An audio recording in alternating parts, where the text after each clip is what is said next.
Welcome big नाज़रीन। Breaking news अवां share कई पिया। सिंध के मुख़्तलिफ़ शहरन में मोटरसाइकिल की बेल सवारी ते पाबंदी लागू कई वई है। IG सिंध की दरख्वास्त ते घरू खाते सिंध हुक्मनामो जारी करे छॾियो आहे।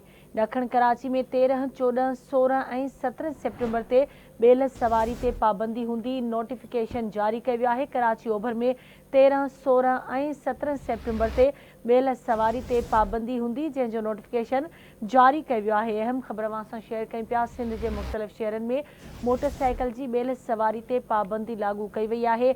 IG सिंध की दरख्वास्त ते घरू खाते सिंध हुक्मनामो जारी करे छॾियो आहे। ॾखण कराची में 13, 14, 16 ऐं 17 सेप्टेम्बर ते बेल सवारी ते पाबंदी हूंदी, जंहिंजो नोटिफिकेशन भी जारी कयो वियो आहे। जॾहिं त कराची ओभर में 13, 16 ऐं 17 सेप्टेम्बर ते बेल सवारी ते पाबंदी हूंदी।